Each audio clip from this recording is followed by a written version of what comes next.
안녕하세요. 건물 파는 남자 정수다입니다. 오늘은 엄빠 돈으로 건물 살 수 없나요? 라는 주제를 가지고 브리핑을 한번 해보도록 하겠습니다. 네, 바로 결론부터 말씀드리면 여러분들께서 특정 지역의 특정 매매가 이상의 건물을 엄마 아빠 돈으로 살 경우 혹시나 자금 출처 조사 대상자로 선정 시 세무조사를 통해서 증여세 폭탄을 맞을 수가 있습니다.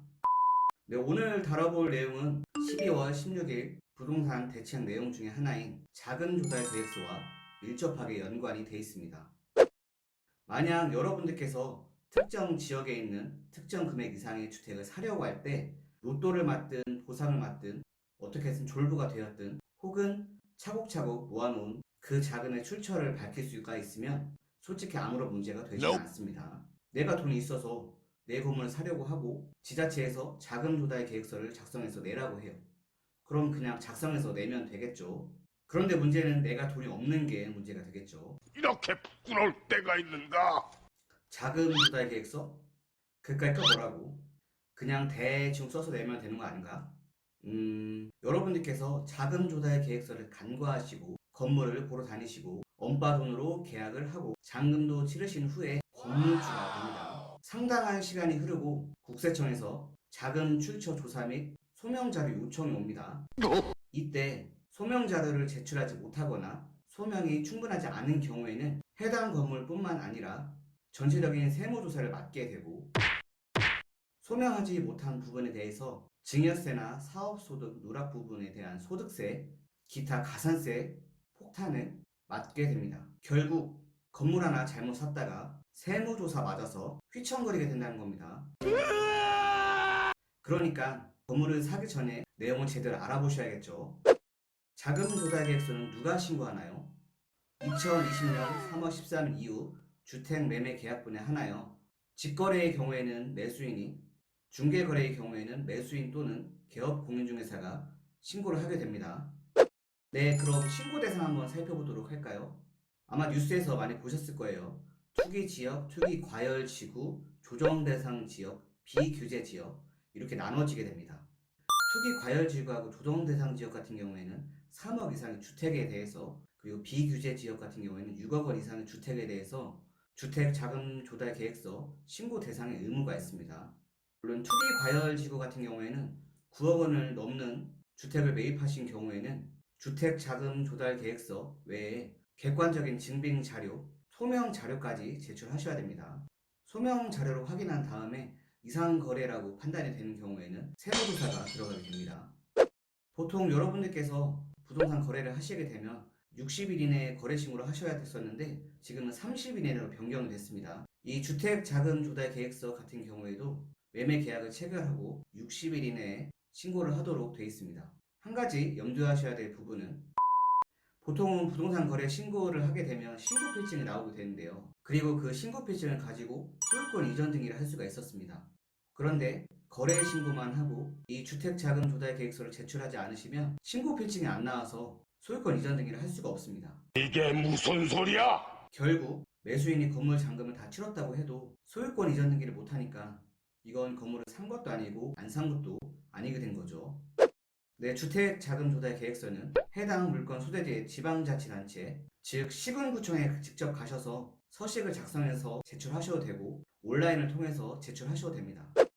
저희가 부르는 주택 자금 조달 계획서는 엄밀히 말하면 주택 취득 자금 조달 및 입주 계획서입니다. 사실상 주택의 취득 부분에 대해서만 한정된 것처럼 보이는데요. 여기서 말하는 주택은 아파트, 연립빌라, 다세대주택, 다가구 주택, 다중주택, 단독주택까지 포함입니다. 그럼 여기서 의문이 하나 들죠? 근린인 생활시설이 들어가 있는 다중주택, 다가구주택은 상가주택이니까 자금 조달 계획서를 안 써도 되겠네? 아닙니다. 제가 실제로 지방자치단체에 전화를 해서 확인을 해보니까 여러분들께서 구매하시려는 어떤 상가 건물이나 상가주택 부분에 건축물 대장상 주택 부분이 조금이라도 포함이 되어 있으면 자금 조달 계획서를 제출해야 된다고 합니다. 사실 서식을 작성하는 방법 자체가 어려운 것은 아닙니다. 간단히 A4 용지 분량의 서식에 자금 조달 계획서의 항목별 내용을 기재만 해주시면 됩니다. 시간상 작성 요령은 넘어가도록 하고요. 다음번 시간에 투기과열지구에서 9억 원 이상의 주택을 매입할 때 제출해야 되는 객관적인 증빙 자료, 소명 자료와 함께 엮어서 영상을 따로 제작하도록 하겠습니다. 사실 이걸 왜 작성해야 되나 하는 의문이 들긴 한데요. 아까도 말씀드렸지만 자금 조달 계획서를 제출하지 않으면 신고 필증이 안 나와서 소유권 이전 등기를 할 수 없기 때문입니다. 그러니까 반드시 제출하셔야 돼요.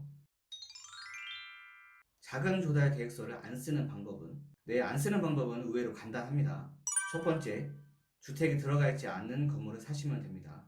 예를 들면 토지나 아니면 올 상가 건물, 빌딩 건물, 대장상, 주택이 포함되어 있지 않은 건물 등을 사시면 되겠죠. 두 번째, 특정 금액을 넘지 않는 건물을 산다. 비규제 지역 같은 경우에는 6억 원 이상의 주택을 구매하시면 주택 자금 조달 계획서를 쓰셔야 되는데 5억 9,900만 원짜리 건물을 사시면 쓰지 않으셔도 되겠죠. 자금 조달 계획서를 제출하지 않는 건물을 사면 되는 거 아닌가요? 아니요, 그렇지는 않습니다. 이 뭔 개소리야! 자금 출처 조사의 경우에는 12월 16일 부동산 대책 이전부터 시행이 됐던 부분입니다.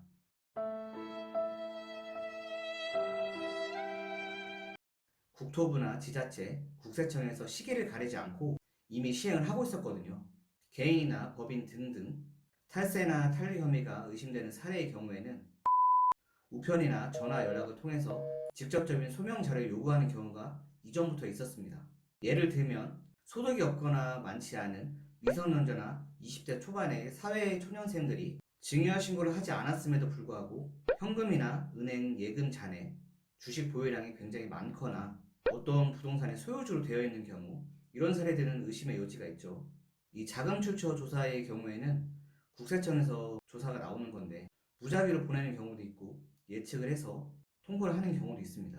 그러니까 준비를 잘 하셔야 되겠죠. 그럼 엄마 아빠 돈으로 건물을 사면 안 되나요? 네, 가능은 합니다. 증여세 신고를 통해서 증여세를 납부하신 후에 자금 조달 계획서를 제출하시면 됩니다. 증여세 얼마 정도 나올까요? 증여세의 경우에는 증여받은 금액에서 증여재산 공제액을 빼고 과세표준을 산출해서 세율을 적용해서 증여세를 납부하게 되는데요.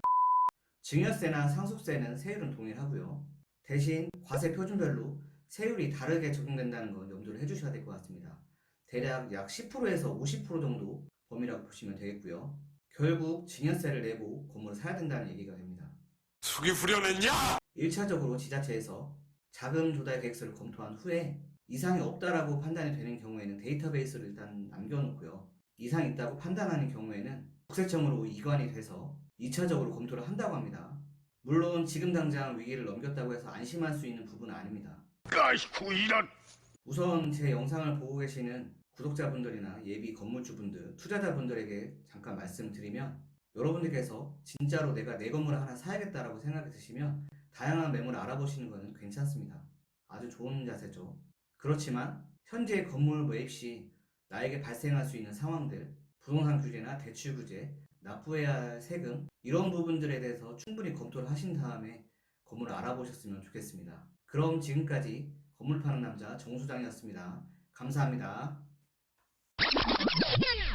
제가 대충 계산을 한번 해봤는데요. 일단 제가 있는 곳이 대전이니까 대전 지역은 아직까지 비규제 지역이거든요.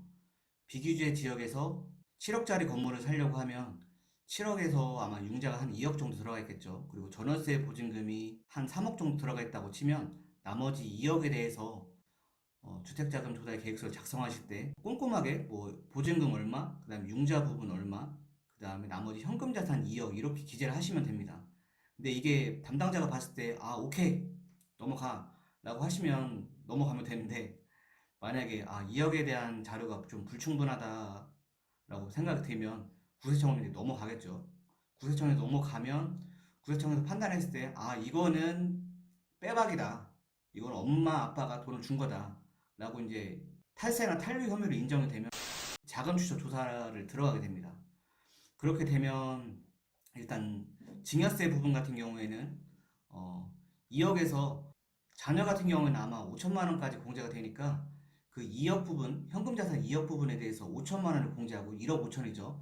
1억 5천에서 아마 1억에서 5억 사이가 20% 정도 될 겁니다. 세율이. 그러면 20%를 매게 되면 3천만 원이 증여세가 나오게 되는 건데, 여기서 이제 누진 공제액 1천만 원 정도를 공제하면 약 2천만 원 정도가 증여세가 나올 것 같습니다.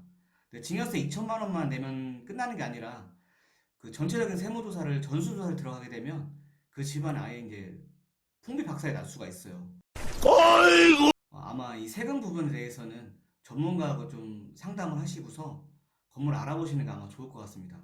대충 뭐 아들내미나 딸내미한테 건물 하나 사주지 하는 마음으로 사주셨다가 증여세 폭탄 맞거나, 그리고 또 가산세나 이런 벌금 형태나 과태료도 있겠죠. 이런 걸 맞게 되면 아주 어려운 상황이 될 수가 있으니까 그냥 유튜브나 아니면 네이버나 다른 뭐 기타 광고를 통해서 건물을 알아보시는 것도 중요한데, 이런 부동산 규제에 대해서 그리고 세금 부분에 대해서는 진짜 꼼꼼히 알아보시는 게 좋겠습니다. 그리고 앞으로도 이제 코로나가 점점 이제 진화돼가는 상황이니까 대전 지역에 대해서 이제 물건 정리를 해서 하나씩 올려보는 계기를 갖도록 하겠습니다. 감사합니다.